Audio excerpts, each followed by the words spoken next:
या तो दशहरा। सबको दशहरे की बहुत बहुत शुभकामनाएं। आज वही सोच रहे थे कि छुट्टी का दिन है, क्या करना चाहिए। आप सबसे पूछा भी। देखो, हजारों सालों से दशहरा, दिवाली, सब त्योहार जो है बड़े धूमधाम से मनाया जाता है। दशहरा तो कहते हैं कि बुराई पर अच्छाई की जीत है। बुराई पर अच्छाई की जीत का एक प्रतीक है। अब हिंदुस्तान की बड़ी हिस्ट्री है और इतने सारे सालों में यहाँ बहुत कुछ हो गया, बहुत कुछ बदल गया। पर ये जो फेस्टिवल्स है, ये जो त्योहार हैं, दशहरा, दिवाली या दूसरे सब जो लाइन लाइन से आते रहते हैं, ये फेस्टिवल्स मनाए ही जाते हैं। अब राम ने रावण को मारा सत्ययुग में, लेकिन आज तक फेस्टिवल मनाया जाता है। कितने साल हो गए। और ये इसलिए है क्योंकि हमारे इतिहास में बहुत गुरु, ऋषि मुनि हुए, बहुत ज्ञानी हुए, जिनकी वजह से ये सिलसिला बंद नहीं हुआ, ये चलता ही आ रहा है। देखते हो ना, त्योहारों के ऊपर त्योहार, फेस्टिवल्स के ऊपर फेस्टिवल, सब लाइन से एक दूसरे के ऊपर। ये सब जो है ना, ज्ञानियों ने मौसम के हिसाब से बनाए थे मोस्टली। जैसे ऋषि मुनियों ने ऐसा सिस्टम बनाया कि फेस्टिवल्स और त्योहार, उत्सव ये चलता ही रहे, कंटिन्यू। त्योहार आते ही रहे, पूरी जिंदगी एक त्योहार बन जाए, ताकि खुशियां लोग मनाते ही रहे, बहाने मिलने ही चाहिए और किसी को कोई चिंता ना हो, एक सिस्टम चलता ही रहे। तो हर फेस्टिवल के पीछे एक साइंस होती है। फेस्टिवल जो होते हैं, उत्सव जो होते हैं, एक रिमाइंडर की तरह होते हैं। हम सब बार बार सो जाते हैं, तो हमको बार बार रिमाइंड किया जाता है। ये एक अलार्म की तरह होता है। जैसे रात को सोते हैं तो अलार्म लगा के सोते हैं ना, कि मॉर्निंग में अलार्म उठाएगा। तो ये फेस्टिवल्स अलार्म होते हैं। और तीन टाइप के अलार्म होते हैं। एक होते हैं कि अलार्म लगाते ही नहीं, सोए तो सोते ही रहते हैं। वो ना जागने की कोशिश करते हैं, ना उनको जागने में कोई इंटरेस्ट है, सो ही रहते हैं। एक होते हैं कि अलार्म बना, अलार्म बजा और उठ गए, जागृत हो गए। मतलब गुरुओं ने उठाया और वो उठ गए, जाग गए। और एक होता है कि भाई अलार्म तो लगाया, सुबह अलार्म बजा, अलार्म बंद करके फिर सो गए। तो ये कैटेगरी हम सबको देखने को मिलती है। तो ऐसे ही फेस्टिवल का जो फ्लो है, उसमें से एक त्योहार है रावण दहन, या जो भी नाम दे। इसमें सब रावण जलाने जाते हैं। रावण जो था वो बड़ा ज्ञानी था। रावण चारों वेदों का महाज्ञानी था, शिव भक्त था, हर चीज का उसको नॉलेज था। लेकिन होता क्या है, सिर्फ ज्ञान होने से अहंकार बढ़ता जाता है, और अहंकार बड़े बड़े ज्ञानी को गिरा देता है। क्योंकि रावण को सिर्फ ज्ञान था, वो ऐसा कहा जाएगा कि वो ज्ञान मार्गी था, ध्यान मार्गी नहीं था। सिर्फ ज्ञान इकट्ठा करने करते गया, ध्यान मार्गी नहीं था। इसलिए मैं बार बार कहता हूं, सिर्फ ज्ञान मार्ग पे चलोगे तो रावण बनोगे। रावण जैसा अहंकार बढ़ता जाएगा। ध्यानी बनोगे तो प्रेम आएगा, झुकाव आएगा, समर्पण आएगा। इसलिए यहां मैं ज्ञान मार्ग, ध्यान मार्ग और भक्ति मार्ग और मेरे अनुभव से तीनों कंबाइन करता हूं। यहाँ एक बिल्कुल नए तरीके का प्रयोग हो रहा है कि ज्ञान मार्ग तो है लेकिन साथ में भक्ति मार्ग भी है, क्योंकि झुकाव जरूरी है, प्रेम जरूरी है। सिर्फ ज्ञान से रावण बनोगे, सिर्फ ज्ञान से रावण बनोगे और ध्यान से राम बनोगे।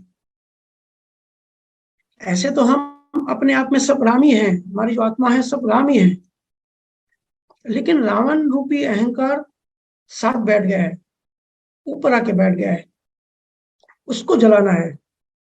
आत्मा के ऊपर जो अंधकार, जो अज्ञान, जो मान्यताएं, कल्पनाएं, वासनाएं, जो सब संस्कार जो चिपक गए ना, वो रावण है, उनको जलाना है। और तुम लोग साल में एक बार रावण जलाते हो, पर 364 डेज राम को जलाते हो। हम सब बड़े खुश होते हैं कि चलो रावण जलाते हैं, लेकिन साल के बाकी दिन क्या करते हैं हम? एक दिन रावण को जलाते हैं, 364 डेज राम को जलाते हैं अपने अंदर। अज्ञानता बढ़ाते जाते हैं। देखो ना, हर साल रावण जलाते हैं, लेकिन फिर भी अज्ञान और पाप जो है, अज्ञान पाप रूपी रावण बढ़ता ही रहता है। अगर रावण मर जाता तो उसको हर साल जलाने की जरूरत क्या पड़ती? जल गया, मर गया, बात खत्म हो गई। लेकिन बढ़ता ही जाता है रावण, हमारे अंदर का रावण बढ़ता ही जा रहा है, एवरी डे बढ़ते जा रहा है। जैसे जैसे समय आगे बढ़ता है, मन पे हमारा रावण का जो वास है वो बढ़ते जा रहा है। देखो, जीवन में नेगेटिविटी बढ़ती जा रही है, तो इसलिए ध्यान भी ज्यादा चाहिए। और हर सत्संग एक इन्विटेशन होता है कि अंदर के रावण को जलाओ। जैसे आज मैंने ग्रुप में पूछा ना कि भाई क्या करना है, एक्चुअली सत्संग तो करना ही था, लेकिन कभी कभी एक टेस्टिंग भी की जाती है कि भाई कहाँ इंटरेस्ट है, कि भाई अंदर के रावण को जलाना है कि बाहर देखने जाना है। क्योंकि बाहर जब जाते हैं ना तो वो होता है एंटरटेनमेंट। हम जाते हैं, एंटरटेनमेंट करके आ जाते हैं, ना उसका बेसिक समझते हैं, ना उसकी पीछे की साइंस समझते हैं, उस ना उसका असली उद्देश्य समझते हैं। अभी ऐसे हुआ, मैं ऑफिस से आया और घर पे चाय पी रहा था। मेरी वाइफ महक ने बोला कि अभी इवनिंग में चलो, चलो हमको रोनियो मुझे रावण दिखा के आओ, उसको कैसे मारते हैं वो देखना है। मैंने बोला चलो। तो ये बोल के मैं अपने रूम में जाने लगा। तो बोले रूम में कहाँ जा रहे हो? मैंने बोला रावण दिखाने। आओ बैठो, आंखें बंद करो, मन के अंदर रावण दिखाता हूँ, भजन करो।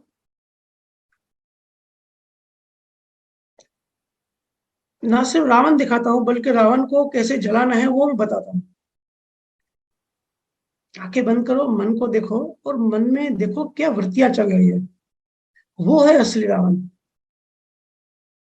मन को देखो, मन को देखो मतलब रावण को देखो, और उन वृत्तियों को वहां से कैसे डिलीट करना है, वहां से कैसे उनको उनको जलाना है,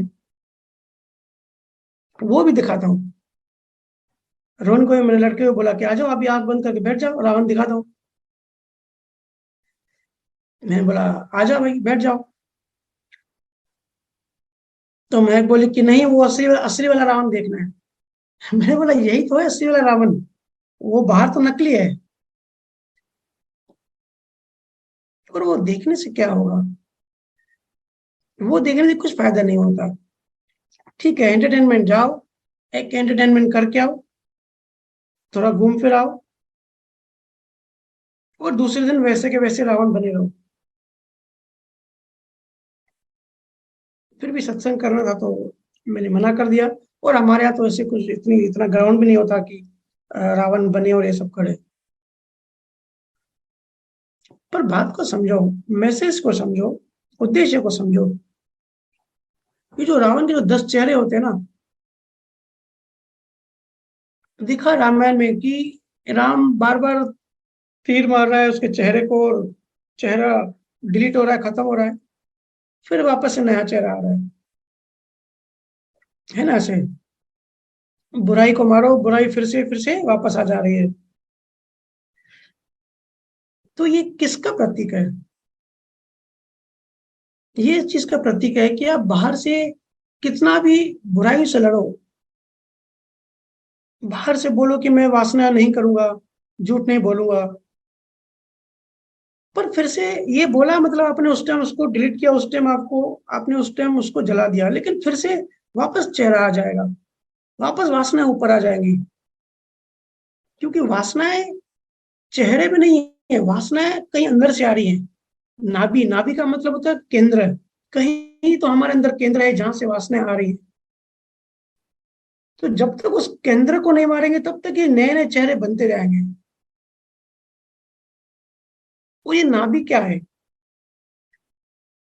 ये है सूक्ष्म मन, जिसको हम आंतरिक मन कहते हैं। क्या था राज? रावण के नाभि पे राम ने क्यों मारा? विभीषण ने क्या सस्पेंस बताया कि भाई चेहरे को कितना भी मारोगे कुछ फर्क नहीं पड़ेगा, केंद्र जहां से ये सब आ रहा है, जहां मेन ऊर्जा का सोर्स है, उसको अटैक करो, मारो। ध्यान से मन के अंदर का जो केंद्र है, जो नाभि है, उस तक जाओ। ऊपर से कितना भी बोलो मैं कपट नहीं करूंगा, कपट नहीं करना चाहिए, ये बोला मतलब आपने चेहरा काटा, सर काटा, ठीक है। उस टाइम हो सकता है सर कट भी जाए, लेकिन फिर से आ जाएगा, होता है ना ऐसे। दूसरे दिन आप फिर वैसे वैसे बन जाते हो। क्योंकि वो जो वासनाएं जिस सोच से आ रही है, वृत्तियां जिस सोच से आ रही है हमारे मन से, वहां पे हमने सफाई नहीं करी, वहां हमने डिलीट नहीं मारा। जब मन के अंदर वासना की वृत्ति को जलाएंगे, तभी ये रावण मरेगा। नहीं तो सुन के आए कि भाई झूठ नहीं बोलना चाहिए, तो सर को काट दिया, फिर नेक्स्ट डे आप झूठ बोलने की वृत्ति पैदा होगी, बड़ी बेहोशी में होगी, फिर दुकान जाओगे और चीटिंग करने के लिए झूठ बोलोगे। क्योंकि वासनाएं बहुत गहराई से आती हैं। नाभि मतलब, नाभि का मतलब नाभि, नाभि मत लेना, नाभि का मतलब केंद्र, सोर्स। फिर से नया नया चेहरा आ जाएगा। मन की वृत्तियां ऊपर आ जाती हैं। मन में जैसे बीज होती है ना, वैसे वाइब्रेशन वो रेडिएट करता रहता है ऊपर। इसलिए मेरा ध्यान मार्ग पे इतना जोर है। मेरे देखे ज्ञान मार्ग अधूरा है ध्यान मार्ग के बिना। कितना भी ऊपर से बोलो मैं आत्मा हूं, मैं राम हूं, पर रावण बने ही रहोगे। आपका अंदर का रावण बाहर आता ही रहेगा जब तक आप नाभि में जाके उसको नहीं जलाओगे। इसलिए ज्ञान सुनो, उसको अप्लाई करो, और साथ में रोज ध्यान भी करो, जिससे आप सूक्ष्म मन में जाओ, केंद्र में जाओ। तो तब वो जो ज्ञान आप सुन रहे हो, समझ रहे हो, वो आपके सबकॉन्शियस में जाएगा, तो चेतना उठेगी। देखो रामायण में दूसरा कैरेक्टर भी है, हनुमान। रावण ज्ञानी था और हनुमान भक्त था। कि हनुमान को ज्ञान नहीं था? हनुमान को सब ज्ञान था और सब सिद्धियां भी थी। पर हनुमान ने ज्ञान से ज्यादा महत्व समर्पण को दिया। राम को सब दे दिया, बोले तू ही सब कुछ है। मुझे हनुमान की समर्पण की स्टोरी बहुत पसंद है। मैं हर जगह ये कहता भी रहता हूँ कि जब रावण कुमार के राम अयोध्या आया, अपने कमरे में राम और सीता बैठे हुए थे, और भरत भी बैठा हुआ था, और हनुमान भी बैठा हुआ था। तो भरत को लगा कि अभी हस्बैंड वाइफ बैठे हैं, अकेले में टाइम स्पेंड करना चाहिए। तो उन्होंने हनुमान को बोला कि भाई हनुमान चलो इधर से। हनुमान ने कहा मैं नहीं जाऊंगा, मैं क्यों जाऊं राम को छोड़ के, मैं कहीं नहीं जाऊंगा। बोले चलना पड़ेगा, इन दोनों को अकेला छोड़ो। तो हनुमान ने बोला देखो मासूमियत, ज्ञानी तो था ही, लेकिन बिना प्रेम ज्ञान रावण बन जाता है। प्रेम के साथ जब ज्ञान मिलता है तब मासूमियत आती है। हनुमान ने कहा कि नहीं, जब सीता बैठ सकती है तो मैं भी बैठ सकता हूँ। तो भरत ने हंस के कहा कि नहीं, वो पति पत्नी है, सीता की मांग में राम ने सिंदूर भरा है, इसलिए उनको अकेले बैठने का हक है। तो हनुमान ने सोचा कि अगर मांग में सिंदूर भरा है तो वो थोड़ी देर अकेले बैठ सकती है, तो मैं क्यों ना पूरे शरीर को सिंदूर लगा के आऊं, फिर तो मेरे से राम को कोई जुदा नहीं कर सकता। वो गया और अपनी पूरी बॉडी को सिंदूर सिंदूर लगा के आया। इसलिए जो आज सिंदूर लगा के नहीं, सिंदूर लगाने की जो प्रथा है ना हनुमान की मूर्ति पे, ये इसके लिए है। दूसरे दिन आया, पूरा बॉडी को सिंदूर लगा के आया। बोला देखो, अभी मैंने तो सीता को तो अपने थोड़ा सा लगाया, लेकिन मैं पूरी बॉडी को लगा के आया हूँ, अभी आपको मेरे से कोई जुदा नहीं कर सकता। तो राम को हंसी आ गई, राम ने उसको गले लगा दिया। तो बात समर्पण की होती है, बात प्रेम की होती है। ध्यान से ज्ञान आएगा ऐसा नहीं है, पर भीतर का कचरा साफ होगा इसकी गारंटी है। ठीक है। अभी काफी टाइम से लास्ट सत्संग के बाद कुछ जीवन कहा कि भैया सवाल ज्यादा लेने चाहिए, तो इसके लिए मैं ज्यादा लंबी स्पीच नहीं दे रहा हूँ। अभी अगर किसी का लाइव क्वेश्चन है तो आप अभी पूछ सकते हैं, ताकि सवाल जो आपको ज्यादा टाइम मिले। ठीक है दीदी, अभी किसी का सवाल हो तो आप सवाल ले सकते हैं। जी भैया। प्रवीण चंद्र ठंकी, आप अनम्यूट कीजिए। जय सच्चिदानंद अनिल भाई। जय राम सच्चिदानंद। राम राम राम। राम राम। ये मेरे को ये सवाल आता है कि जो हूँ बाबा मंगलदास से मतलब ये अपन का सब शुरू होता है, वो પછી चार्ज प्रतिशत में कैसे बनता है, डिस्चार्ज प्रतिशत में कैसे बनता है, और वो कोजल बॉडी बनने के बाद वो द्रव्य कर्म में कैसे कन्वर्ट होता है, और क्लाउड में कैसे जाता है, फिर से मतलब ये रिसाइकल में डिस्चार्ज कर्म कैसे बनता है, उसके बारे में थोड़ा जानकारी चाहिए। जी, मुझे आपका या दूसरा किसी का शायद व्हाट्सएप भी आया था कि चार्ज डिस्चार्ज पे थोड़ा सा डिटेल बताइए। लास्ट वीक आया था। देखिए, थोड़ा सा बेसिक समझते हैं। डिस्चार्ज डिस्चार्ज वर्ड ना बहुत भ्रम फैला है। डिस्चार्ज का सिंपली मतलब होता है कर्म फल, या जिसको प्रारब्ध कर्म हम कहते हैं।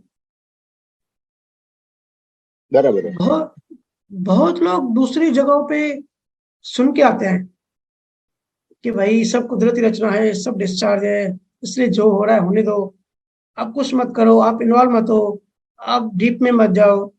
पर ये सब है ना, ये सब बेहोशी बढ़ाने की चीज हो रही है। ये सब बेहोशी बढ़ाने की ओर जा रहा है, क्योंकि जिस चीज को हम नहीं समझ सकते, हमारा मन उस चीज में अटक जाएगा। मन से बाहर निकलने का क्या तरीका है? मन से बाहर निकलने का एक ही तरीका है कि उस चीज को, उस कॉन्सेप्ट को समझ जाओ। समझ ही काफी है, समझ गए और बाहर आ गए। जैसे इच्छा है, वासना है, उनको देखा, उनको समझ गए, बाहर आ जाओगे। बात सही है, पूरा जीवन डिस्चार्ज है, पूरा हमारा जीवन जो है ना प्रारब्ध कर्म है, ये सिद्धांत बिल्कुल सही है, इसमें कहीं कोई गलती नहीं है। और मैंने इस पे इतनी रिसर्च करी है कि एक बड़ा बुक लिख सकता हूँ। पर एक बात समझनी पड़ेगी, अगर सही बात भी गलत ढंग से पेश की जाएगी तो वो नुकसान करती है। ये ऐसा है कि जैसे केजी में जो बच्चे होते हैं ना, नर्सरी में, उनको हम जबरदस्ती ग्रेविटी का सिद्धांत सिखाएं, तो बच्चा ग्रेविटी तो नहीं समझेगा, लेकिन जो उस मोमेंट में, उस उम्र में उसको जो समझना था, क्योंकि उसका टाइम हमने वेस्ट कर दिया ग्रेविटी सिखाने में, तो वो दूसरी चीज सीख सकता था, वो भी नहीं सीखेगा। चार्ज डिस्चार्ज में सब उलझे हुए हैं। देखो, ज्ञानी जब ज्ञान देते हैं ना, ज्ञान देते समय कुछ बातों का ध्यान रखना पड़ता है। जैसे कि क्या ज्ञान दिया जा रहा है, सबसे पहली बात, और किसको दिया जा रहा है, सामने कौन है, और तीसरा कौन से काल में, कौन से सिचुएशन में दिया जा रहा है। सिर्फ ज्ञान देना है, ज्ञान देना ऐसा नहीं होता, ज्ञान किसको दिया जा रहा है वो भी महत्व रखता है ना। क्योंकि कभी कभी कोई सच जो है ना वो झूठ से बड़ा नुकसान करता है। अगर किसी का सिद्धांत हो कि भाई मैं हर जगह सिर्फ सच ही बोलूंगा, या ऐसा सिद्धांत हो कि भाई मैं किसी को मारूंगा नहीं, तो वो आर्मी नहीं ज्वाइन कर पाएगा। क्योंकि आर्मी में क्या होता है, मारना तो पड़ता है लेकिन दुश्मन को, तो वो उनके लिए सही होता है। बहुत बार ऐसा होता है कि अगर सच बोलो तो ज्यादा नुकसान, ज्यादा उलझन पैदा हो जाती है। हमने ये सब देखा महाभारत में, युधिष्ठिर ने कितनी उलझन पैदा कर दी सच बोल के।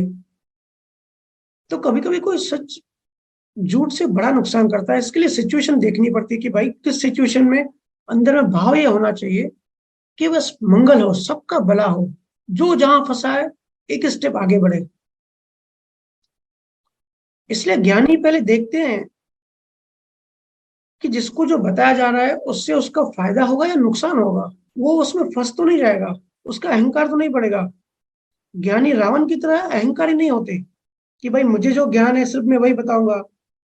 ज्ञानी जीवों पे करुणा करते हैं कि भाई ये अगर मैंने बताया तो उनका फायदा होगा या नुकसान होगा, क्योंकि बहुत बार नुकसान भी होता है। कोई बात समय से पहले की जाती है तो वो नुकसान भी करती है। तो ज्ञानी करुणा करते हैं कि उसका भला किसमें है, उसकी बात करते हैं। अब बोला जाता है कि सब डिस्चार्ज है, कुछ भी करो। अब कुछ बोलते हैं या नहीं वो मुझे पता नहीं, लेकिन मैंने ऐसे सुना है, क्योंकि मेरे से लोग आके पूछते हैं कि भाई ऐसे कई बार कई जगह कहा जाता है कि भाई सब डिस्चार्ज है तो कुछ भी करो, दारू पियो या सब कुछ करो। तो जो दारू पीता है वो ज्यादा ज्यादा पीने लगेगा, जो नॉनवेज खाता है वो ज्यादा खाने खाने लगेगा और खाने में मजा लेगा। अब तो बिंदास करेगा सब, क्योंकि ज्ञानी पुरुष ने बोल दिया कि भाई सब डिस्चार्ज है, आपका कहीं दोष है ही नहीं, आप तो जो हो वैसे ही बने रहो, बदलने की कोशिश ही मत करो। क्योंकि कम्युनिकेशन गैप होता है। ज्ञानी किस चेतना की ऊंचाई से बोलता है कोई ज्ञान, और वो जब नीचे पहुंचता है, जब नीचे बैठा हुआ निम्न चेतना का आदमी सुनता है तो वो अपने मन के अकॉर्डिंग वो ज्ञान लेता है, एज इट इज नहीं लेता है। तो जिसको नशा करने की आदत होगी वो तो इसको ऐसे यूज करेगा, आधा यूज करेगा कि भाई अभी तो नशा करना चाहिए, क्योंकि भाई ज्ञानी ने बोल दिया आपका डिस्चार्ज है, कर्म फल है, जो करते रहो, तो भाई मेरा तो कोई दोष नहीं है। तो और ज्यादा इंटेंसिटी से वो नशा करेगा। किसी को किसी के किसी को किसी का कर्ज हो और पैसे वापस ना करने हो तो हो सकता है मिसयूज करे कि भाई ये सब तो गुरुजन बता दें, ये सब लेन देन है, तो अभी मैं पैसा तेरे को नहीं दूंगा क्योंकि पिछले जन्म में तू मेरा पैसा खा के आया था, अभी मैं तेरा खाऊंगा। ऐसे मुझे विचार आ रहा है कि मैं तुझे वापस ये पैसे ना लौटाऊं क्योंकि ये मेरा डिस्चार्ज है। इसको कहा जाता है ज्ञान का मिसयूज करना। देखो, क्रिया कुछ भी होती हो, वो पैसे दे नहीं दे वो सब लिखा होता है। एक एक इंच, एक एक पाई पाई का हिसाब कुदरत में लिखा होता है, बंद होता है। ठीक है, ये बात तो सही है, लेकिन बहुत बार इसका मिसयूज भी किया जाता है। ऐसे सत्संग सुन के लोग मेरे से पूछते हैं, हम दुकान में चोरी करते हैं तो वो भी भैया हमारा डिस्चार्ज है। बहुत बार जब इस टाइप की जब चर्चा हुई तो लोगों ने कहा कि भाई जो दुकान में चोरी करते हैं वो भी तो डिस्चार्ज है हमारा। अरे डिस्चार्ज है, कर्म सत्ता आपसे वही करवाएगी, जो है वही करवाएगी। पर अगर आप उसको स्वीकार करते हो तो और बिगड़ जाओगे, भयंकर नए कर्म चार्ज करोगे, नए कर्म बनते जाएंगे। अगर उसके ऑपोजिट कोशिश नहीं करोगे तो, अपना विवेक नहीं लगाओगे तो। कुदरत का नियम सही है, पर लोग अंदर से इतने जुड़े हैं, इतने तन्मयकार हैं कि इस सिद्धांत का नुकसान ज्यादा हो रहा है। इसलिए संत यही ज्ञान इस तरह बताते हैं कि भाई अपनी कोशिश करो, अपनी कोशिश करो कि चोरी ना करो किसी की भी, ऐसा संजोग ना बने। महावीर स्वामी ने क्यों आज्ञा दी? क्या महावीर महावीर स्वामी को डिस्चार्ज का ज्ञान पता नहीं था? फिर भी उन्होंने 5 आज्ञा दी ना। उन्होंने कहा ना अचोरी। उनको नहीं पता था कि भाई जब लिखा है तो मैं अचोरी की आज्ञा क्यों दे रहा हूं? जब लिखा होगा तो वो इंसान चोरी करेगा ही, तो मैं आज्ञा क्यों दे रहा हूँ कि भाई चोरी ना करो? क्योंकि कोशिश तो करनी है कि भाई चोरी करने की नौबत ना आए। क्योंकि जब हम रिवर्स में जब उसके ऑपोजिट कोशिश करते हैं तो अंदर का भाव जो है ना, बाहर जो अगर हम गलत क्रिया कर रहे हैं और उसके ऑपोजिट अंदर नेगेटिव भाव बना रहे हैं, तो वो भाव नया कर्म नहीं बनेगा। अगर हम बाहर से भी स्वीकार करते हैं, अंदर से भी स्वीकार करते हैं, तो बन गया नया कर्म, फिर से हमने चोरी कर ली। इसलिए कोशिश करनी है। क्या कृष्णा को पता नहीं था कि भाई ये जो महाभारत की लड़ाई ये डिस्चार्ज है? पर फिर भी शांति दूत बन के गया ना दुर्योधन के पास।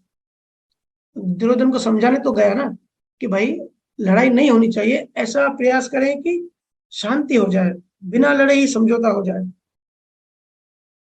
कृष्ण जैसे ज्ञानी को ना पता हो ये सिद्धांत, ऐसा हो ही नहीं सकता। लेकिन फिर भी विवेक बुद्धि से सहज में सही करने की कोशिश करी, छोड़ नहीं दिया कि भाई छोड़ दो सब डिस्चार्ज है। सोचो ना, अगर वो बोलते छोड़ दुर्योधन, कर भाई लड़ाई कर ले, सब डिस्चार्ज है, कर्म तो तेरे से वैसे भी जो है कराएगा ही, तो कैसा लगता? आज जो डिस्चार्ज बताया जा रहा है ना, वो बहुत ही गलत तरीके से बताया जा रहा है, और इसका गलत असर भी देख रहा हूं मैं। लोग ज्यादा बेहोश हो रहे हैं।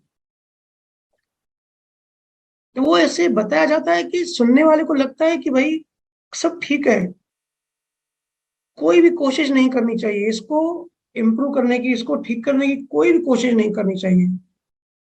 बुराई करते रहो, बिंदास करते रहो। नहीं, अपने विवेक से बेस्ट कोशिश करते रहनी है। फिर जो रिजल्ट आया उसको कहेंगे कि वो डिस्चार्ज है। यही कृष्णा ने भी कहा ना, फल की अपेक्षा मत रखो। तो अलग शब्दों में यही बात की है कि भाई फल की परवाह मत करो। आप जब क्रिया हो रही है ना अंदर बाहर से, तब बस उस पर ऑब्जर्व करो, उस पर नजर रखो कि आप अपना बेस्ट दो। बाकी जो रिजल्ट आएगा ना उसको आप डिस्चार्ज, कर्म फल जो कहना है कहो। इस तरीके से ज्ञान लो तो आपको शांति मिलेगी। मेरे पास काउंसलिंग के लिए स्टूडेंट्स आते हैं, उनके पेरेंट्स आते हैं कि भैया पढ़ाई नहीं करता, और रिजल्ट लेके आते हैं कि भाई खराब रिजल्ट लेके आया, फिर इसको धुलाई करते हैं। मैं एक ही चीज कहता हूँ, जब तक बच्चे की पढ़ाई चल रही है तब तक आप पुरुषार्थ करो, तब तक अपना बेस्ट करो, प्रेम से सहज से उसको एनकरेज करो कि ज्यादा पढ़ाई में फोकस करे। लेकिन जब एग्जाम्स हो गए फिर रिजल्ट लेके मत आओ, फिर रिजल्ट में कुछ भी आने दो, आप भूल जाओ, बच्चे को डिस्करेज मत करो। एक सहज कोशिश करो कि भाई बेस्ट करे।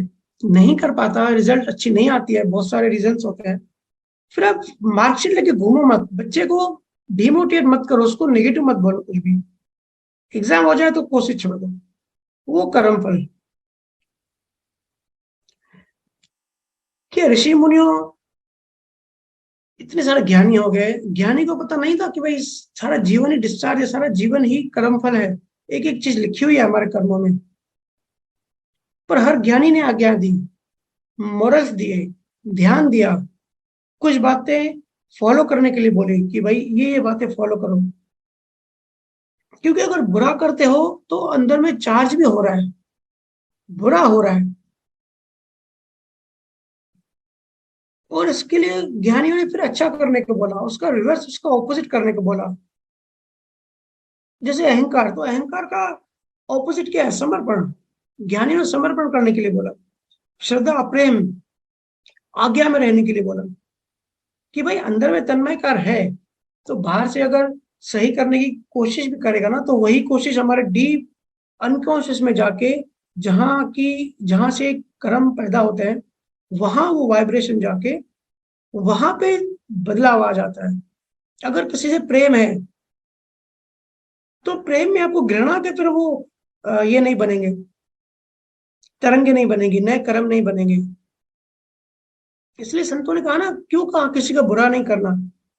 क्योंकि अगर किसी का बुरा होना है, वो तो कर्मों में लिखा है, तो बुरा होगा ही। लेकिन फिर भी ऐसी आज्ञा क्यों दी कि भाई किसी का बुरा मत करना?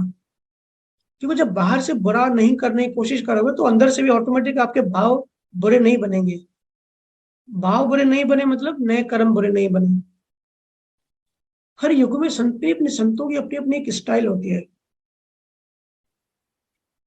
सब गुरुओं ने ये नहीं कहा कि भाई नॉनवेज खाओ। नॉनवेज खाना भी डिस्चार्ज है। सारे ज्ञानियों, सारे संतों, सारे सतगुरु को पता है। फिर भी सारे ज्ञानियों ने क्यों कहा कि भाई अध्यात्म में आगे बढ़ना है तो नॉनवेज खाना बंद कर दो? क्योंकि हिंसा है। स्वीकार करते हो तो हिंसा कर रहे हो। सही सिद्धांत होना काफी नहीं होता। सही सिद्धांत किस ढंग से बताया जाता है, सामने वाले को कैसा फायदा होगा, वो भी जरूरी है।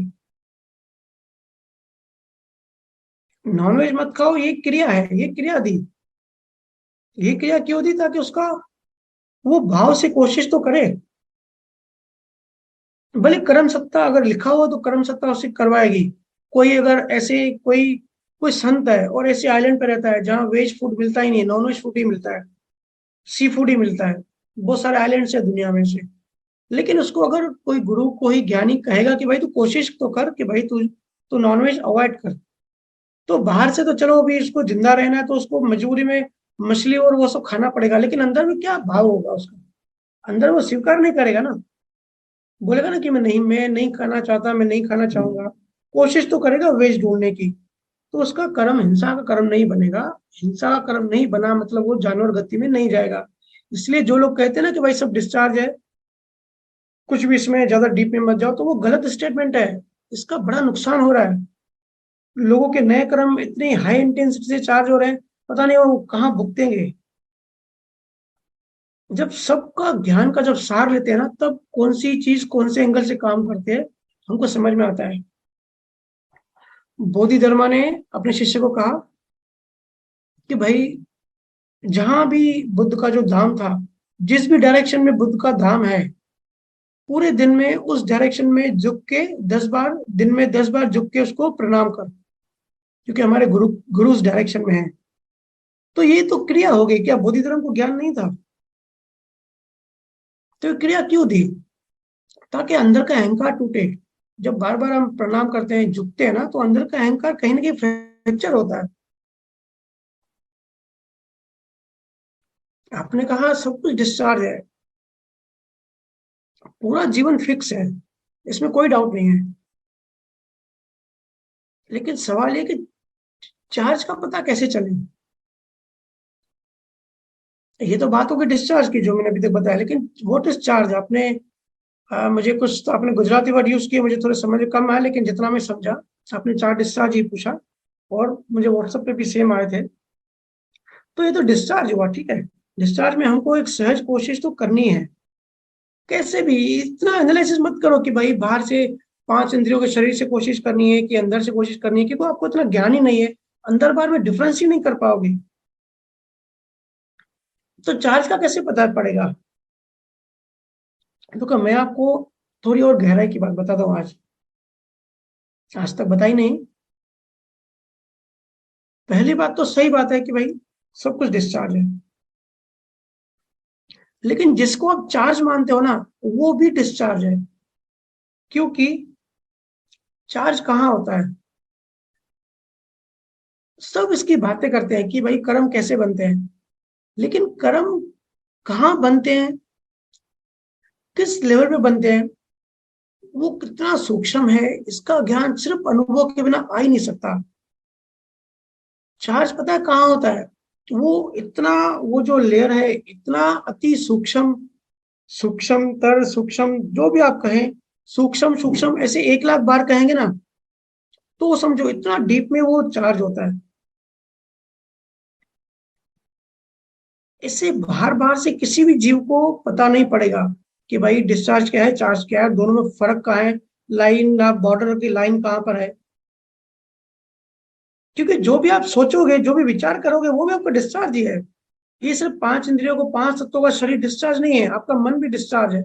और मन की जो गहराइयां हैं कि आप जो भी सोच सकते हो, जिसको आप शब्द दे सकते हो, जिसकी भाषा यूज कर सकते हो, कभी सोचा है? क्यों आप आउट ऑफ द बॉक्स नहीं सोचते? मेरे पास एक जीव आया, वो बोले कि मैं साक्षी भाव में रहता हूँ आजकल। मैंने बोला, तो बोला ये मेरा पुरुषार्थ है। मैंने बोला ये तेरा पुरुषार्थ नहीं है, ये भी तेरा डिस्चार्ज है, तेरा प्रारब्ध कर्म है। बोले नहीं ऐसा हो ही नहीं सकता। तो मैंने कहा भाई तू हिंदी भाषा में यूज कर रहा है ना, अगर तू अंग्रेज होता तो इंग्लिश में बोलता, लेकिन ये तेरे अंदर जो ये विचार जो चल रहा है कि भाई मैं साक्षी हूँ, मैं साक्षी भाव में हूँ, तो ये विचार हिंदी में आया, मतलब तू इंडिया में पैदा हुआ, तो ये तेरा पैदा होने के बाद आया, ये तेरा कोई नई चीज नहीं है। क्योंकि भाव जहाँ भाव होता है, जहाँ इंटेंशन होता है, वो जो डीप लेयर है, वहां भाषा पहुंच ही नहीं सकती, वहां सिर्फ वाइब्रेशन, सिर्फ तरंगे हैं। जिनको क्वांटम फिजिक्स पता होगा ना उसको ये चीज पता होगी, वहां कोई शब्द नहीं पहुंच सकता। वो जो भी आप बातें करते हो शब्दों से करते हो, वो जो भी शब्द यूज करते हो मतलब डिस्चार्ज है, उसमें कोई नई चीज नहीं है। इसलिए कोई भी जीव जब तक एक लेवल तक डेवलप नहीं हो जाता, वो चार्ज को नहीं पकड़ सकता। चार्ज को कैसे पकड़ा जा सकता है? ध्यान करके, अपने अंदर जाके, वो जहां वो लेयर है, जहां से सूक्ष्म तरंगे उठ रही है, जहां से बीज बन रहे हैं, जब तक आप अंदर नहीं जाओगे उसके, तब तक वो दिखाई नहीं देगा। इसके लिए तो मेरा ध्यान बार बार, मेरा जो फोर्स है, मेरा जो जोर है, वो ध्यान करने पे ज्यादा होता है। क्योंकि ये सब थ्योरी है, जो भी बातें करते हो ना, ये सब ज्ञान की, ये सब थ्योरीज है, प्रैक्टिकल नहीं है। ठीक है, सुनने में अच्छा लगता है, ये सब लॉजिकल बातें सुनने में बड़ा मजा आता है और ऐसा लगता है हम ज्ञानी बन गए। वो सिर्फ एक ज्ञान की खुजली है, एक बुद्धि की खुजली है कि भाई कोई चीज पता नहीं थी, अभी पता पड़ गया। किसी संत से पूछा भाई कितने स्वर्ग होते हैं, तो उसने कहा भाई 2100 स्वर्ग होते हैं। तो हमारी बुद्धि की थोड़ी खुजली मिट गई, अरे वाह हमको पता पड़ गया, हमको नॉलेज आ गया कि 2100 स्वर्ग होते हैं, अभी हम दूसरों को बता सकते हैं। लेकिन इसमें ये तो ज्ञान है, लेकिन हमारा ज्ञान कहाँ है ये? हमको कैसे पता फिर भी कि 2100 स्वर्ग होते हैं? तो ये सब थ्योरेटिकल बातें हैं, जब तक ध्यान में नहीं जाएंगे तब तक प्रैक्टिकल नहीं बनेंगे, है ना? तो हर कोई इतना ज्ञानी नहीं है, और इतना अभी डीप में नहीं गया, ज्ञानी या ध्यानी जो भी कह रहे हैं, कि भाई भाषा भाषा से हटके सिर्फ जहां महसूस होती है चीजें, जहां अनुभूतियां होती है, वहां उस जगत में जाए। लेकिन क्या करें, अभी बताना तो पड़ता है ना कुछ। तो भाषा में से बताया जाता है कि भाई अंदर जाओ, सेपरेट रहो, इसको रिवर्स करो, या साक्षी भाव में रहो। ठीक है, ये भी बोला जाता है, अगर आप ऐसा भी करते हो तो भी बेनिफिट होता है, क्योंकि वो भी आप सरफेशियल लेवल पर करते हो, उसका असर डीप लेवल पे होता है। लेकिन फिर भी वो डीप नहीं है, जहां पे कर्म बनते हैं वहां नहीं पहुंचे हो, वो बिल्कुल डिफरेंट डायमेंशन है। साक्षी साक्षी करके भी सब, अब देखो, हर जगह कहा जाता है साक्षी भाव में रहो। जब ऐसा बोला जाता है साक्षी भाव में रहो, वो भी असल में क्रिया ही है। बताया ना मैंने कि जीव ने कहा कि मैं साक्षी भाव में रहता हूं, मैंने बोला ये भी क्रिया है भाई। तो उसने कहा कैसे? मैंने कहा साक्षी और दृष्टा में फर्क होता है। अब ये चीज किसी को नहीं पता होगी, सब बोलते हैं कि दृष्टा दृष्टा बने रहो, साक्षी बने रहो, एक नहीं है। साक्षी और दृष्टा में भी फर्क होता है। जैसे सोना होता है, गोल्ड होता है, तो सोना अगर सोने में ही होता है, अपने गुण में होता है, तभी वो सोना होता है, तभी वो गोल्ड होता है, वो गुण से आता है। तो ऐसे ही आत्मा है, आत्मा अपने आत्मा में है, आत्मिक गुण में है, तो ही वो आत्मा है, मतलब चेतना है। और अगर वो चेतना जड़ से आके, अहंकार से आके मिक्स हो गई, मतलब गुण गुण में बदलाव आ गया, तो वो आत्मा या साक्षी नहीं कहा जाता। और शरीर और जगत को जो देखे उसको दृष्टा कहते हैं। तो साक्षी किसको कहते हैं? साक्षी कहते हैं जो मन को देखे, डीप मन को देखे, जो मन को ऑब्जर्व करे बड़ी गहराई से। और ये सब बातें इतनी गहरी हैं, इतने सूक्ष्म भेद है कि समझना आसान नहीं है हर किसी के लिए। इसलिए फिर ये ज्ञान का नुकसान ज्यादा हो रहा है।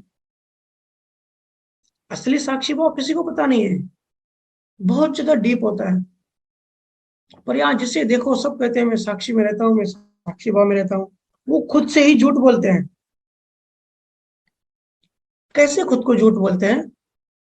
क्योंकि जो साक्षी में स्थिर होने से अभेद दृष्टि हो जाती है। उसी को शंकराचार्य ने अद्वैत कहा है। अभेद मतलब उसकी दृष्टि भेद नहीं होता, वो एक हो जाती है। उस टाइम अच्छा बुरा कुछ दिखाई नहीं देता, दोनों एक हो जाते हैं। अच्छाई बुराई सुख दुख जो भी डुअलिटी की बातें ना, वो सब एक एक हो जाती है। उस टाइम चोरी अचोरी सब एक हो जाता है, और उस टाइम परम विनय आ जाता है। जहां परम विनय, जहां अभेद दृष्टि होती है, वहां परम विनय आ जाता है। और उसका उल्टा भी है, जहां परम विनय आ जाता है वहीं अभेद दृष्टि हो जाती है। और अभेद दृष्टि जहां होती है वहां कोई वाद विवाद नहीं होता। वाद विवाद का मतलब क्या होता है कि भाई कोई एक पक्ष में हो और कोई दूसरे पक्ष में हो, तो दो दो दृष्टियां होती है ना। तो यहाँ जिसको देखो कि भाई मैं साक्षी भाव में हूँ और मेरे हिसाब से ये गलत है, तो मैं बोलता हूँ भाई तू साक्षी भाव में है तो तुझे गलत दिखाई नहीं देना चाहिए। ना उसको गलत दिखाई देता है, ना उसको सही दिखाई देता है। ये होता है असली साक्षी, जहाँ कोई वाद विवाद ही नहीं होता। अभेद दृष्टि बहुत गहरी बातें हैं, और ये सब पढ़ के सुन सुन के सुनाया जाता है। प्रैक्टिकल अनुभव जब तक नहीं करेंगे तब तक इसकी गहराई को नहीं पकड़ पाएंगे। और मुझे भी ये बताने में अभी शब्द नहीं मिल रहे हैं, काफी कुछ बताना चाहता हूँ, पर ऐसा है, यहाँ लोगों की दृष्टि में भेद है। मुझे बड़ी हंसी आती है, लोग चर्चा करने आते हैं और कहते हैं कि अष्टवक्र का एग्जाम्पल देते हैं कि अष्टवक्र ने तो कहा है कि कुछ करने की जरूरत नहीं है, और आप तो ध्यान सुमिरन भजन बताते हैं। तो बड़ी हंसी आती है। मैं कहता हूँ भाई अष्टवक्र की बात करते हो, लेकिन अष्टवक्र कब था? वो राम का जो ससुर था उसका गुरु था, वो सत्ययुग में था, कितने साल पहले था, ये बात कितने साल पहले की है। और आप अभी कलयुग में बैठे हुए हो। हर एक दिन मन बदलता रहता है, इतने सालों में मन कितना बदल गया होगा, मन में कितना कचरा इकट्ठा हो गया होगा। उतने अगर आप सहज हो जाते हो, राजा जनक की तरह सहज हो जाते हो, तो कुछ करने की जरूरत नहीं है। वो ये नहीं सोचते, आधी बात सोचते हैं। इसलिए तथाकथित गुरु लोग आपको फंसाते हैं, अष्टवक्र से अपनी कंपेयर करते हैं। तो मुझे बड़ी हंसी आती है कि भाई कैसे कुछ लॉजिक नहीं, कहीं की बात भी कहीं भी फिट कर देते हैं। और जिसको आप पुरुषार्थ करते हो, कहते हैं ना कि भाई प्रारब्ध और प्रारब्ध और पुरुषार्थ, प्रारब्ध जो है वो कर्मों की लेन देन है, और पुरुषार्थ मतलब आप नया कर रहे हो। पुरुषार्थ मतलब आप सेपरेट रह रहे हो और मोक्ष के भाव करते हो, उसको पुरुषार्थ करते हैं। तो ये भी गलत डेफिनेशन है, क्योंकि पुरुषार्थ जब आप करते हो ना, पुरुषार्थ कहते हो, ये भी प्रकृति के 3 गुणों से ही होता है। और जहां प्रकृति के 3 गुण है, वहां असली चेतना नहीं है, वहां असली पुरुषार्थ नहीं है। मतलब वो भी क्रिया ही हो गई एक्चुअली। पर क्या करें, भाषा में ऐसे ही बताया जाता है, ऊपर ऊपर से बताया जाता है, क्योंकि सुना सुना ज्ञान आपको गहराई में नहीं ले जाएगा। जिस लेवल पर चार्ज हो रहा है ना, मैं भी आपको चार्ज के डेफिनेशन बता सकता हूँ कि भाई कर्ता भाव मालिक प्रणाम मत करो, जहाँ कर्ता भाव है वहां चार्ज है। ये तो थ्योरी हो गई भाई, ये तो डेफिनेशन हो गया। डेफिनेशन तो बताओ, डेफिनेशन बताने थोड़ी कोई ज्ञानी बन जाता है। उस लेवल पर जाओ जहां पर चार्ज की क्रिया हो रही है, जहां पे एक्चुअली चार्ज हो रहा है, जहां कर्ता खुद बैठा हुआ है, जहां अहंकार बैठा हुआ है, जहां इंटेंशन, इतना डीप रूटेड इंटेंशन हमारा, जहां से इंटेंशन आता है वहां तक जाना पड़ेगा। और वहां तक आप तक ऐसे नहीं जा सकते, वहां तक आपको ध्यान ले जाएगा, क्योंकि वो वाइब्रेशन का जगत है। वो भाषा की बात नहीं है, भाषा वहां पहुंच ही नहीं सकती। बड़ी गहराई से समझो कि कर्म कैसे बनते हैं। ठीक है, भाषा में से समझाने के लिए तो भी ठीक है, कर्ता भाव से बनते हैं, मालिकपन से बनते हैं, लेकिन कहाँ से निकलते हैं ये इंटेंशन? जब हम कहते हैं कि जैसी आपकी नियत होगी वैसे ही आपका कर्म बनेगा, तो ये नियत कहाँ से आती है, किस सोर्स से आती है, किस गहराई से आती है? जब आप वहां पहुंचोगे तब वो होता है पुरुषार्थ। उसके अलावा बाकी सब डिस्चार्ज ही है। जो भी आप बातें करते हो, कितनी भी ऊंची ऊंची ज्ञान की बातें सुन लो, समझ लो, कर लो, वो सब डिस्चार्ज ही है। क्योंकि ध्यान में ही कर्ता को पकड़ सकते हो। और सिर्फ कर्ता को पकड़ना नहीं है, कर्ता की धुलाई भी करनी है, कर्ता को मारना है। कर्ता मतलब कौन? कर्ता कौन होता है? अहंकार होता है। ठीक है, तो अहंकार तक जाना पड़ेगा, अहंकार को समझना पड़ेगा, अहंकार को तोड़ना पड़ेगा, अहंकार को गलाना पड़ेगा। तो डायरेक्ट अहंकार को नहीं गला सकते, क्योंकि आप ज्ञान देके तो अहंकार को बढ़ा ही रहे हो। अहंकार को, चेतना को बढ़ा के अहंकार को रिझा सकते हैं। तो डायरेक्ट आप अंधेरे से नहीं लड़ सकते, डायरेक्ट आप अहंकार को नहीं मार सकते। आप रोशनी को जला के अंधेरे अंधेरे को भगा सकते हो। चेतना को उठाओ, इसके लिए बार बार कहता हूँ, चेतना को बढ़ाओ। क्योंकि ये सब जो हम बातें करते हैं ना, ये सब इंद्रियों की बातें हैं। जो हमारी 10 इंद्रियां हैं, 5 कर्म इंद्रियां, 5 10 इंद्रियां, 5 ज्ञान इंद्रियां। ठीक है, और जहां तक हमारी सोच, आप कितना भी बैठ के सोचो, जहां तक हमारी सोच जाती है वो सब इंद्रियां ही हैं। लेकिन ध्यान जो है ना, ध्यान अति इंद्रिय है। इंद्रियों से वहां नहीं पहुंच सकते जहां चार्ज हो रहा है। और आप सोच के हो, आप सोच रहे हो कि भाई यहाँ पे चार्ज हो रहा है, यहाँ पे नया कर्म बन रहा है, तो ये आपकी सोच है। डेफिनेशन में बोलने करने में ठीक है, लेकिन पहुंचा पहुंचा नहीं जाएगा, क्योंकि ये भी इंद्रियों के लिमिटेड लिमिट में है। और इंद्रियों वालों को ये बातें नहीं समझ आएंगी। जब तक ध्यान में नहीं उतरेंगे, तब तक ये जितनी भी हम बातें करें ना, समझ में नहीं आएंगे। इसीलिए किसी भी संत को, किसी भी ज्ञानी को पूरा नहीं समझा गया। जब कबीर साहब थे, कबीर साहब को लोग मारने आते थे, क्योंकि ऐसी ऐसी बातें करते थे। तो इंद्रिय वाले लोगों को, रावण रूपी लोगों को, अहंकार लोगों को वो बातें समझ में नहीं आती थी। स्वभाव से विभाव में आ गए। और अब स्वभाव, हम अपने हम जो मूल आत्मा है, स्वभाव से विभाव में आ गए, बाहर आ गए। और बाहर कैसे आ गए? इंद्रियों के माध्यम से। ठीक है, और ये जो भाव होते हैं, ये जो भाव होते हैं ना, अभी बहुत बार कहते हैं कि भाव भी डिस्चार्ज होते हैं, और कई बार हम कहते हैं भाव चार्ज भी होते हैं। तो जीव कंफ्यूज जाते हैं, बेचारा के पूछते हैं कि भैया भाव चार्ज है कि डिस्चार्ज है? तो जो संजोगों के साथ जो भी भाव आता है ना, जो भी इमोशंस आते हैं, तो वो तो डिस्चार्ज ही होते हैं, हम कई बार बता चुके हैं। लेकिन उसके डीप रूटेड साइमल्टेनियसली ऐसी भी वहां तरंगे उठती हैं गहराई में, जिसका पता हमको नहीं पता। हमको मतलब जो हम मन है, जो हमारा जो ये शरीर है, हमको नहीं पता पड़ता। लेकिन सूक्ष्म में बहुत सारी चीजें, बहुत सारे बीज बनते ही रहते हैं। उसको सब ध्यान से पकड़ सकते हैं।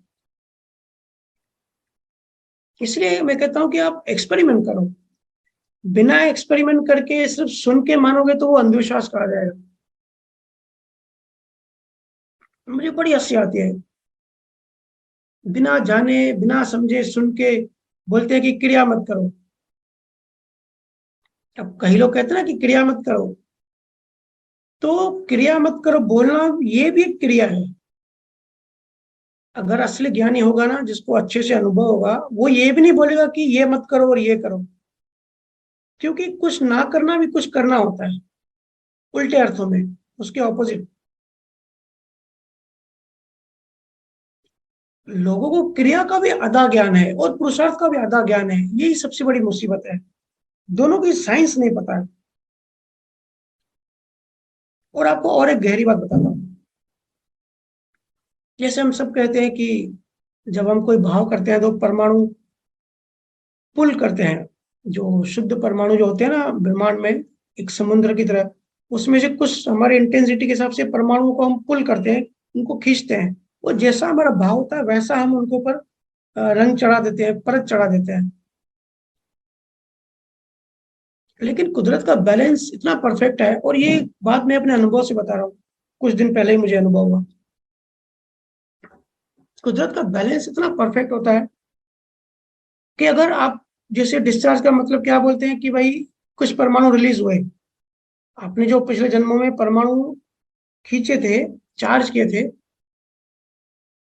वो इस जन्म में परमाणु रिलीज हो गए।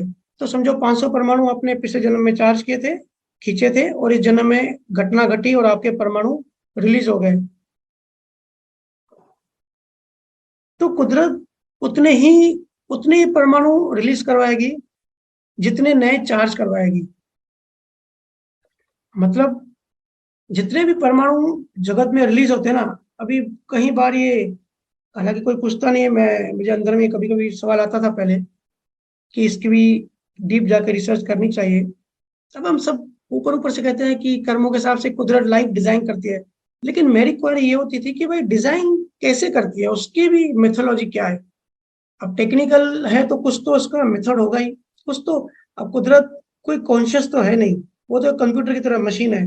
तो मशीन कैसे काम करती है वो समझना बहुत जरूरी होता है। तो एक धुंधला धुंधला होता था, लेकिन बाद में फिर क्लियर हुआ कि कुदरत के पास बहुत सारे परमाणु पड़े हुए हैं। तो जितना डिस्चार्ज, जितना कोई पुल करता है ना एक जगह पे दूसरी जगह पे, उतना ही वो रिलीज करता है। कुदरत मतलब डिजाइन ऐसे बनाती है, वो मशीन ऐसे बनाती है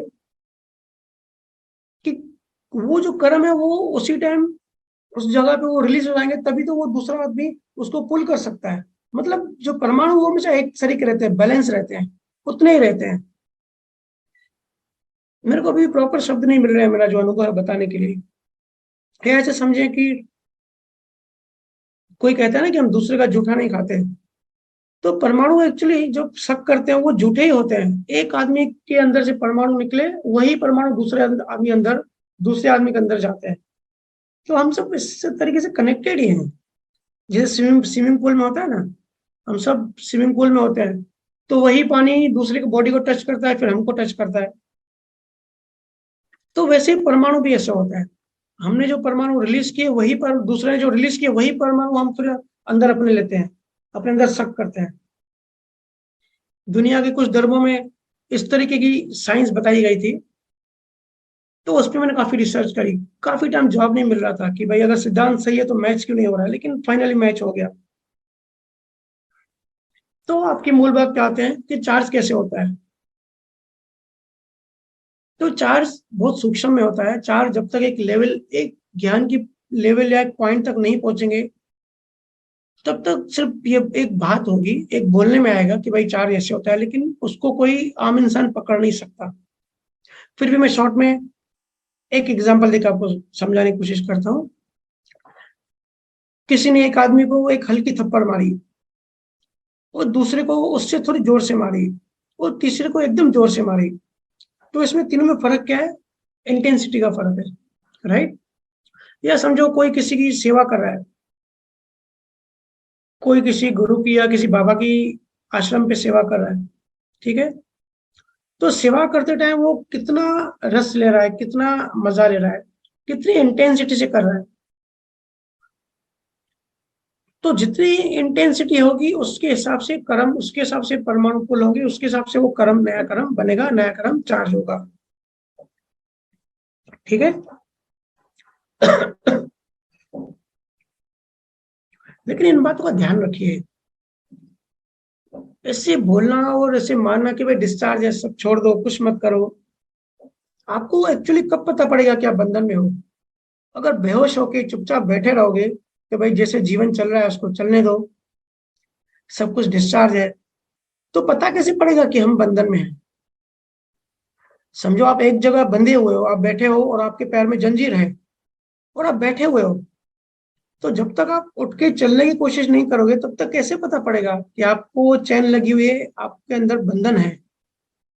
आप जब उठने की, भागने की कोशिश करोगे तभी तो पता पड़ेगा ना। जब उड़ने की कोशिश करोगे तभी पता पड़ेगा कि भाई मैं बंधा हूं, मैं नहीं उड़ पा रहा हूं, है ना? तभी पता पड़ेगा कि संसार में बंधे हुए हैं। इसलिए कोशिश करनी चाहिए चीजों को समझने की, चीजों को जानने की। जितना हमारा कैपेसिटी में, जितना हमारा, जितनी हमारी समझ बढ़ती है, किसी की ज्यादा बढ़ेगी, किसी कम बढ़ेगी, वो ठीक है, लेकिन एक कोशिश, सहज सतत कोशिश चालू रहनी चाहिए। तो सब डिस्चार्ज है। आप अपना पुरुषार्थ करते रहो, चाहे संजोग मिले या ना मिले। क्योंकि संजोग में कुछ गलत होगा, अगर संजोग में कुछ गलत होता है, गलत एक्टिविटी, गलत क्रिया कर रहे हो, तो उसको स्वीकार मत करो। आम भाषा में इसी को ही हम पुरुषार्थ कहते हैं, ठीक है? लेकिन ध्यान करो। ध्यान करने से ही चार्ज वाले पॉइंट पर पहुंच सकते हो। जिनको फिजिक्स का नॉलेज है या क्वांटम फिजिक्स के बारे में पता होगा तो वो मेरी बात समझ पाएंगे जल्दी से कि मैं एक्चुअल में क्या बोलना चाह रहा हूँ। इसलिए ज्ञानियों ने कहा है ना, पहले श्रवण, श्रवण मतलब सुनो, फिर मनन, एनालिसिस करो, फिर निधिध्यासन मतलब ध्यान करो, उन्हीं चीजों पे ध्यान करो। उसके बाद समाधि, उसके बाद समाधि मतलब पूर्ण आत्मा हो जाओगे। जब इस प्रक्रिया से गुजरोगे, इस प्रोसेस से गुजरना पड़ेगा। बड़ा आसान होता है बोलना कि भाई मैं आत्मा हूँ, जगत कैसे चलता है, बस ये पकड़ लो। अरे तो ये पकड़ लेना मतलब क्या, लाखों साल लग जाते हैं, ये बात तो सही है, यही समझना है कि मैं कौन हूँ, लेकिन ये समझने के लिए लाखों साल लग जाते हैं। तो परिश्रम तो करना पड़ेगा ना, मेहनत तो करनी पड़ेगी, डेवलप तो होते जाना है। तो श्रवण मनन निधिध्यासन, निधिध्यासन समाधि, ठीक है। तो सब कुछ डिस्चार्ज है। चार्ज को अभी समझ में नहीं आएगा, चार्ज को अभी नहीं पकड़ पाएंगे, एक सहज कोशिश करते रहो, फिर भी एनालिसिस करते रहो, और चार्ज समझ में आएगा सिर्फ ध्यान करने से ही, ठीक है। Next question. जी भैया। पूजा। राम राम भैया। राम राम। आवाज आ रहा है मेरा? हाँ जी। भैया मेरा क्वेश्चन है भैया, जैसे दूसरे ग्रुप्स में या दूसरी जगह पे ऐसा कहा जाता है कि अगर मोक्ष के भाव से भजन सिमरन या ध्यान करोगे तो मोक्ष नहीं मिलेगा, और वही भजन मतलब भजन करते वैसे ही भजन करते रहोगे, और अगर मोक्ष के भाव से प्रतिक्रमण करोगे तो मोक्ष मिलेगा। मतलब मुझे ये पूछना है कि भजन सिमरन और ध्यान करेंगे और मोक्ष उससे नहीं मिलेगा, पर प्रतिक्रमण का भाव करेंगे तो हमें मोक्ष मिलेगा। तो ये क्या स्टेटमेंट सही है? कहाँ कहाँ से आप सुन के आते हो, बड़ी हैरानगी होती है। तो भैया आप जो आप थोड़ा सा आप अगर थोड़ा कंफ्यूजन हो। लॉजिक लगाएंगे ना तो आप खुद ही समझ जाएंगे, झूठ आपको खुद ही दिखाई देगा। थोड़ा सा लॉजिक लगाने की आप लोग कोशिश नहीं करते। आपने जो सवाल किया है वो कुछ ऐसा है कि कोई सिंधी लड़की अपने पति को अलग प्यार करती है और एक गुजराती लड़की अपने पति को अलग प्यार करती है, ऐसा होता है क्या? गुजराती भाषा अलग है, रहन सहन अलग है, कास्ट अलग है, सिंधी अलग है, शरीर अलग होगा, रहने करने की स्टाइल अलग होगी, लेकिन जो प्रेम होता है वो तो दोनों का सेम होगा ना। एक बात याद रखो, भाव सेम होता है क्योंकि वो भाषा नहीं होती, वो वाइब्रेशंस होती है। तो वाइब्रेशन जो होती है, वो जो तरंगें होती है, वो पूरी दुनिया पूरी जगत में सेम होती है। जो भाव की साइंस जानता है वो ऐसे बिना सर पैर की बातें नहीं करेगा। भाव एक एनर्जी है। एनर्जी कैसे अलग हो सकती है? ये ऐसे है कि कोई हिंदू माँ अपने बेटे को अलग टाइप का प्रेम करती है और एक मुस्लिम माँ अपने बच्चे को अलग टाइप का प्रेम करती है, ऐसा हो सकता है क्या? प्रेम तो प्रेम है सबके लिए, एनर्जी तो सेम है, भाव तो सेम होता है। तो आप बाहर से क्रिया कुछ भी करो, भाव अगर मोक्ष का रखोगे, ठीक है, भाव अगर मोक्ष का रखोगे तो नेक्स्ट जन्म में आपको मोक्ष के संजोग मिलेंगे। मोक्ष का संजोग मिलेगा का मतलब क्या है कि आपने इसमें क्वालिफिकेशन भी होना चाहिए, आपके विषय पुण्य भी होने चाहिए। तो साथ में ये सब जब संजोग मिलेगा तो नेक्स्ट टाइम आपको और हाई लेवल का गुरु मिलेगा, हाई लेवल के आपको संजोग मिलेंगे कि आप अध्यात्म में फोकस करके और एक लेवल ऊपर चढ़ोगे। और इसमें बहुत सारे दूसरे फैक्टर्स भी होते हैं, जैसे आपने किसी को सत्संग सुनाया, आपने किसी को सत्संग दिया इस भाव से कि भाई इसको भी मोक्ष मिले, इसको भी, ये भी ज्ञान में आगे बढ़े, ऐसा भाव किया कि सबका मंगल हो। तो आपको खुद ये नेक्स्ट जन्म में आपको ऐसे संजोग मिलेंगे। बाहरी सब क्रियाएं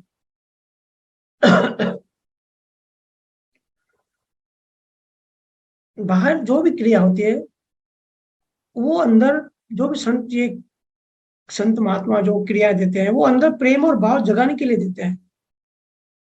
ये जो मंदिरों का जो कॉन्सेप्ट है ना, ये भी इसी के लिए बना कि ऊर्जा फैली हुई है। मंदिर मतलब एक जगह पे एनर्जी को सेंट्रलाइज करके बैठ के फिर वहां अंदर के भाव बना मोक्ष के। तो आप मंदिर में पूजा करो, चाहे ध्यान करो, भजन सिमरन करो, आप पछतावा करो, या कुछ भी कोई भी क्रिया करो, भाव अगर आपका मोक्ष का है तो आपको मोक्ष ही मिलेगा।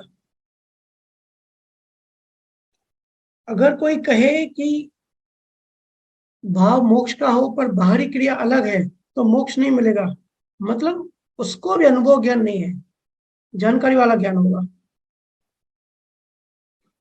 है ना। तो और आप कहाँ कहाँ सुनते हो, आप उसी टाइम सवाल क्यों नहीं करते कि ये सिद्धांत कैसे हुआ, इसकी साइंस कैसे है? क्योंकि बाहर की क्रिया कैसे डिसाइड करेगी कि इसको मोक्ष मिलेगा कि नहीं, अगर भाव सेम है तो। लेकिन यही है जानकारी वाला ज्ञान। जानकारी वाला ज्ञान से सिर्फ बौद्धिक ज्ञान बढ़ेगा, बर्ताव नहीं बढ़ेगा। बर्ताव नहीं बदलेगा, भाव नहीं बदलेगा। देखो, जब बेसिक चीजें समझोगे ना, तब सब समझ में आएगा कि सही क्या है, गलत क्या है। पहले ये समझो कि सब जड़ और चेतन है, सब जड़ और चेतन से बने हैं, और जो भी जड़ चेतन दिखाई पड़ता है वो चेतन की वजह से है। जैसे हम सब शरीर हैं, तो हमारा शरीर चेतन दिखाई देता है, चेतन लगता है, क्यों? चेतना की वजह से। शरीर है तो जड़ ही, अगर चेतना निकल जाए तो फिर क्या होता है? वो जड़ ही होता है ना, हम जला के आते हैं। तो जो भी चीज बनी है जड़ और चेतन से, जड़ और चेतन के मिक्सचर से।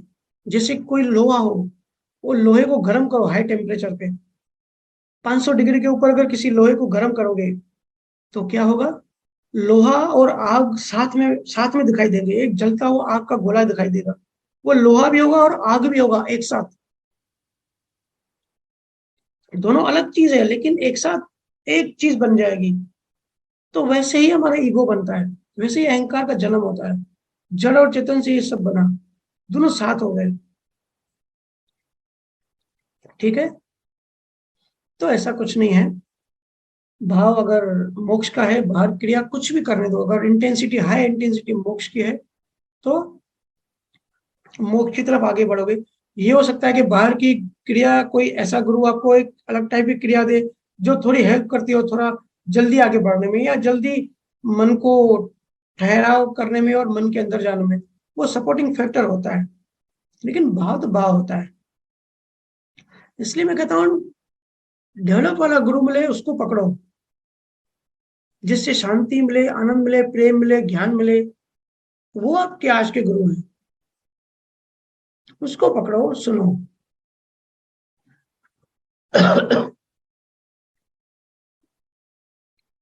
ठीक है। जी भैया। भैया मेरा एक और क्वेश्चन है, पूछूं? जी।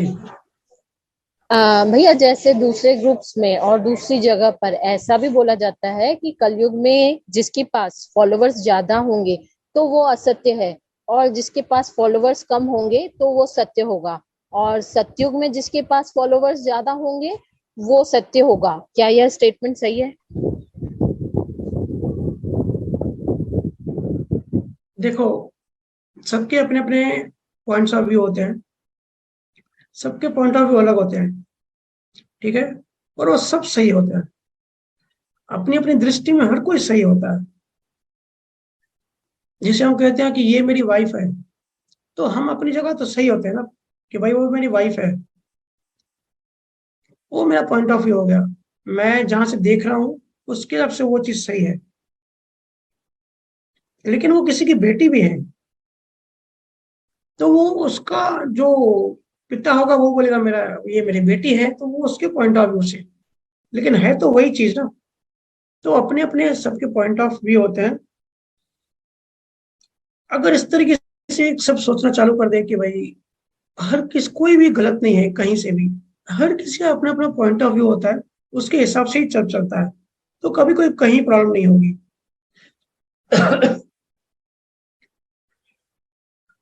मैं आपको बता दूं, ये जो अपने बात कही, ऐसा कोई सिद्धांत नहीं होता। गुरु शिष्य का ऋणानुबंध होता है। अगर किसी सच्चे ज्ञानी अगर किसी सच्चे ज्ञानी की करोड़ों लोगों के साथ लेन देन है, तो कुदरत संजोग देगी, वो करोड़ों लोग उससे जुड़ेंगे, और वो किसी भी काल में हो सकता है, जब वो फिट बैठे, जब वो डिजाइन बने, किसी भी काल में हो सकता है। तो किसी गुरु को करोड़ों शिष्य है, ये साबित नहीं होता कि वो अज्ञानी हो गया। ऐसा सिद्धांत नहीं है। अगर किसी गुरु को कलयुग में करोड़ों शिष्य हैं, तो सिंपल वो उसकी लेन देन है, वो उसका ऋणानुबंध वैसा है।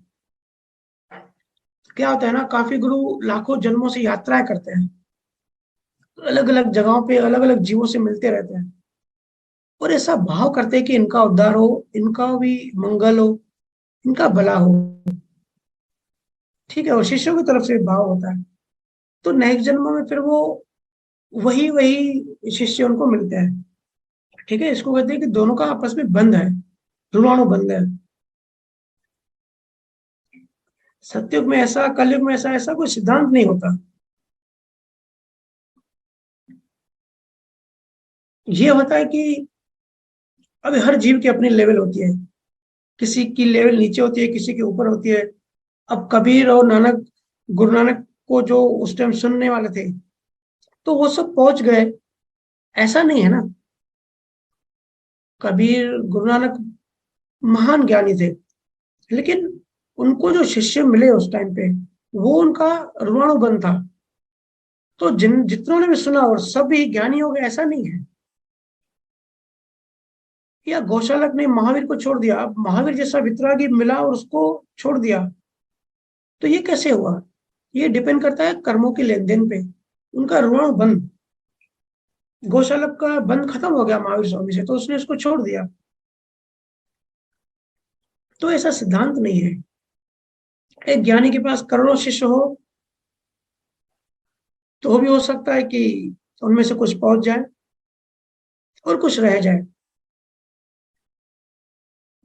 ये सब डिपेंड करता है किसकी कितनी, कैसे, किसके साथ डेवलपमेंट है, और निमित्त कौन बनता है और कहाँ बनता है।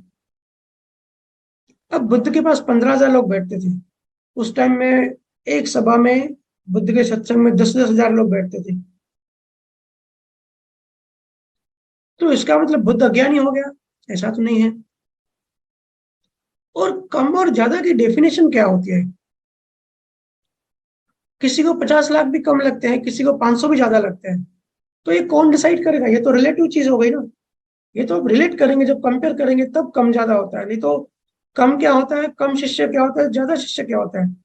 किसी किसी ज्ञानी को 500 शिष्य भी ज्यादा लगते हैं, और किसी ज्ञानी को 50 लाख भी कम लगेंगे। तो ऐसा कोई सिद्धांत कैसे हो सकता है? और जो रास्ते के जो चोर होते हैं ना, उन चोरों को भी फॉलोअर्स होते हैं, उनके भी शिष्य होते हैं।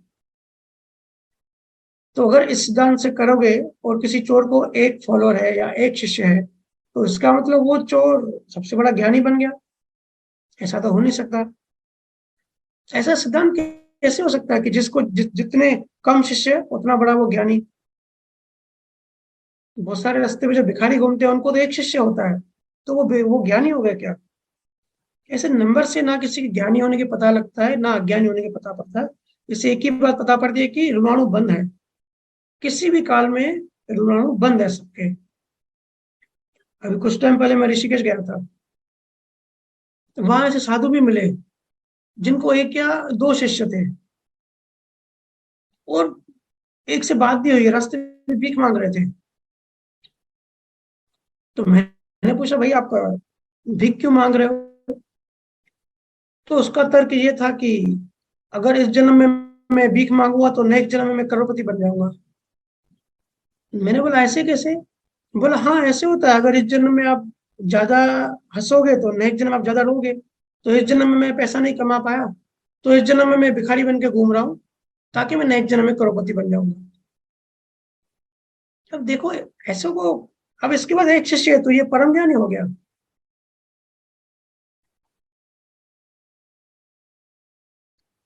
ऐसे साधु परम ज्ञानी हो सकते हैं क्या? मेन बात, शिष्य के अंदर बदलाव आना चाहिए। अगर शिष्य के अंदर बदलाव आ रहा है तो वो उसके लिए वो गुरु सही है, वो ठीक है, वो गुरु उसके लिए ज्ञानी है। इसका मतलब ये नहीं है कि वो गुरु ज्ञानी है या अज्ञानी है। अगर शिष्य को ठंडक मिलती है, उसको शांति मिलती है, उसको उसके डेवलपमेंट हो रही है, उसकी समझ बढ़ रही है, अध्यात्म चीजों की एक गहराई बढ़ती जा रही है, मतलब वो गुरु उसके लिए ज्ञानी है। ये भी रिलेटिव होता है। कोई कैसे डिसाइड करेगा कौन कितना ज्ञानी कितना अज्ञानी है? कोई भी डिसाइड नहीं कर सकता। हो सकता है कुछ कोई बड़ा ज्ञानी आ जाए और महावीर स्वामी को वो रिजेक्ट कर दे कि इनके जो सिद्धांत है वो सब काम के नहीं है, वो सब ऐसे ही है। तो कौन डिसाइड करेगा? वो तो खुद का पता खुद को ही पड़ता है।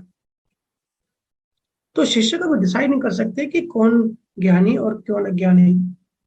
हमको ठंडक मिल रही है, हमको शांति मिल रही है ना, तो वो गुरु हमारे लिए ज्ञानी है। क्या है ना, मोक्ष बहुत सस्ता कर दिया है। लोगों ने मोक्ष को बहुत ज्यादा सस्ता कर दिया है।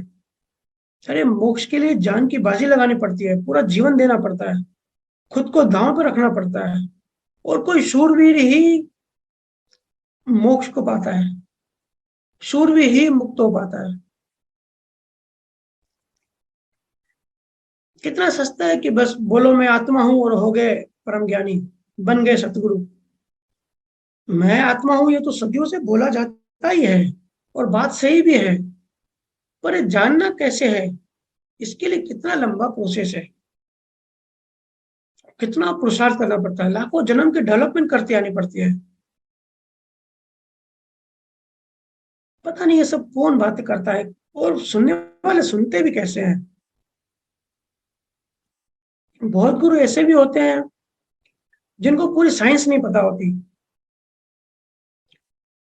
वो गुरु साइंस की, वो अल्बर्ट आइंस्टाइन की बातें करते हैं, उनको साइंस खुद को नहीं पता और अल्बर्ट आइंस्टाइन की बात करते हैं। उनको एमसी स्क्वायर नहीं पता है, उनको पाइथागोरस थ्योरम क्या है वो नहीं पता होगा, थ्योरी ऑफ रिलेटिविटी कैसे काम करती है, थ्योरी ऑफ रिलेटिविटी नहीं पता और बोलती है कि हमको ब्रह्मांड ब्रह्मांड का पूरा नॉलेज है। उनको लॉरेंस ट्रांसफॉर्मेशन लॉ नहीं पता होता, और ब्रह्मांड कैसे काम करता है वो बोलते हैं कि हमको पता है। वो मेरी नजर में समझ आ ही नहीं सकता। dx2 का डेसिमल कैसे निकलता है, उनको दूर दूर तक इन चीज का वो नहीं होगा, फिर भी कहते हैं कि हम सबसे बड़े ज्ञानी। महावीर स्वामी, बुद्ध, इन सबको इनकी समझ थी।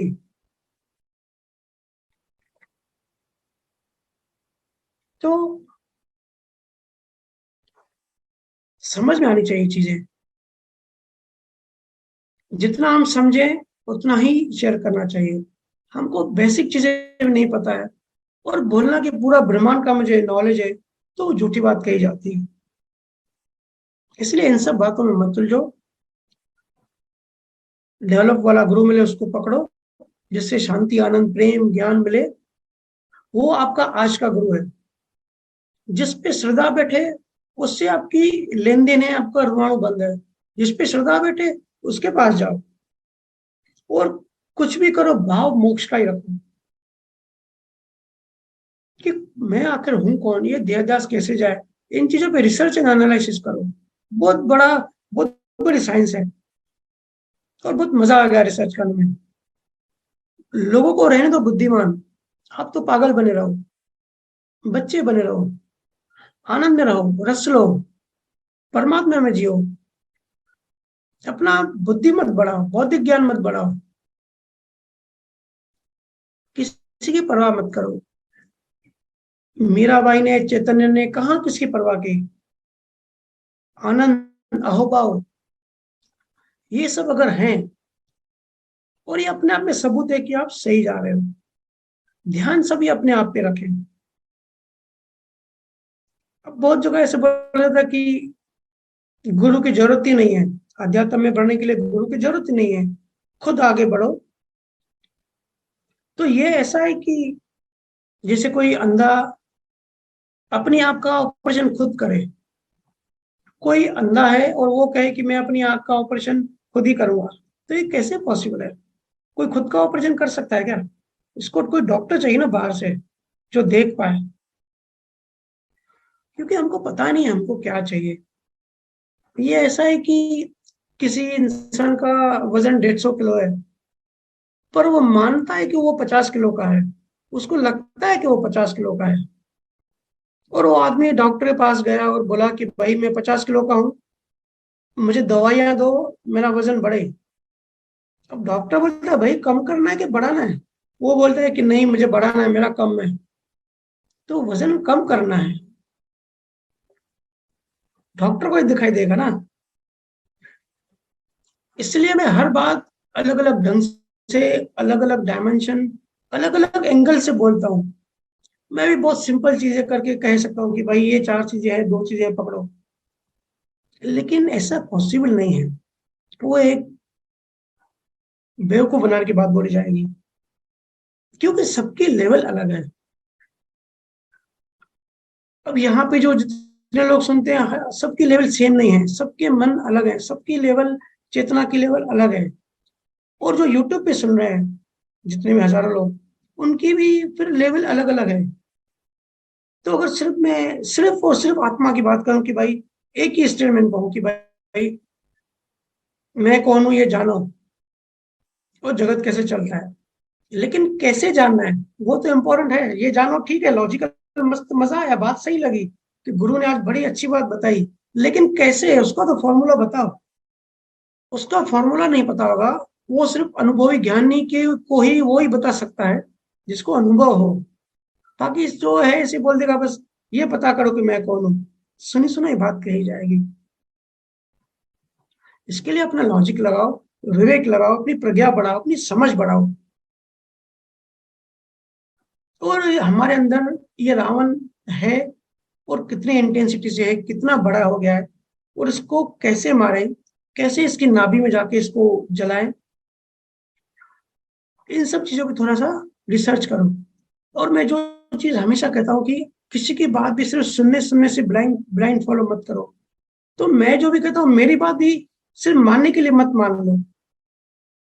अगर सही लगे, पहले तो लॉजिकल है कि नहीं, साइंटिफिक है कि नहीं। अगर वो है, क्योंकि बुद्धि एक लॉजिक एक लेवल तक तो ले जाता है कि क्या सही क्या गलत, हालांकि बहुत लिमिटेड है, उसकी एरिया बहुत छोटी है, लेकिन एक लेवल तक पहुंचा देता है।